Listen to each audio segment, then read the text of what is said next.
The one big theatrical voiceover audition I had was through my theatrical agent because it was having to do with a Tom Cruise movie. So they can't they don't call up Commercials Unlimited and say, Sonia, hey, I got Tom Cruise here. Not that he had anything to do with it. So it was at Universal, and it was for the movie Labyrinth. I know it wasn't Dark Crystal. It was Labyrinth was the one with Tom Cruise and David Bowie and all that, right? And there's this gremlin person, something or other. I don't know. It's his friend, or it's a nymph, or a wood, whatever. And that was the voice I was going after, because it was this kid with these weird kind of eyes, but I don't know, he spoke Czechoslovakian, I don't know, so they needed another voice, so I did that, and that was really kind of quite fascinating to me, because I wasn't too well versed in voiceover work, except for overdubbing movies. So when you do a movie, 99% of the time you have to go back in and do dubbing, do a little Foley work, they want your voice talking in the background, send another niche group of commercial people that come in and do that. They go into studios and just jabber as ambient noise. So didn't get Labyrinth. That was cool though. That was pretty cool. But again, I started, I'm going to do I know I did a show touching on my commercials. Okay, but that was more like me falling in love with that disco boy in the Pillsbury commercial, the other actor.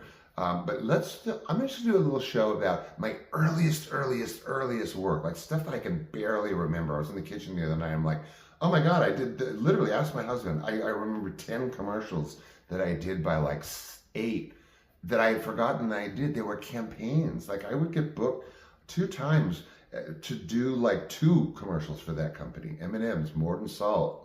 You name it, McDonald's.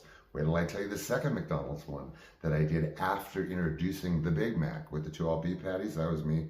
First time screwing up the lines. I did another one for a different food that they had. New food, which is now 1,000 years old. But so radio work was very no nonsense.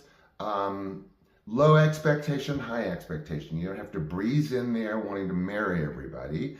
You don't have to look perfect, but you have to, it's just like commercials. You have to, they expect you to nail it, and it just become a matter of what they were looking for or not looking for.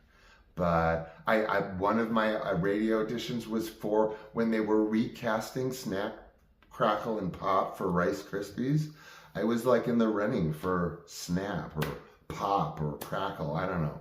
But yeah, so it was all that stuff. And many friends of mine made a full-fledged career, a very lucrative career, out of almost exclusively voiceover work. And then you had snobs like an actress that I worked in a big movie with that shall remain nameless, and we shared an agent theatrically once. And guess what? She told me that, well, such and such we handle her, but she doesn't do television.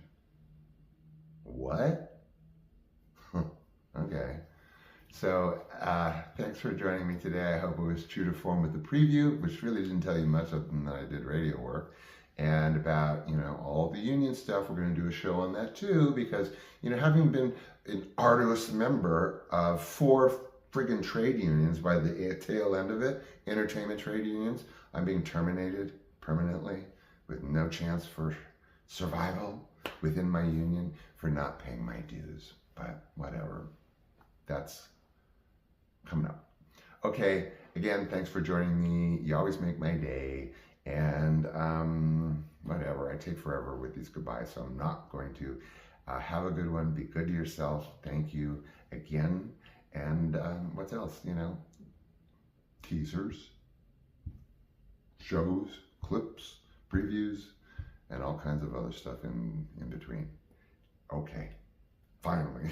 Take care. Bye.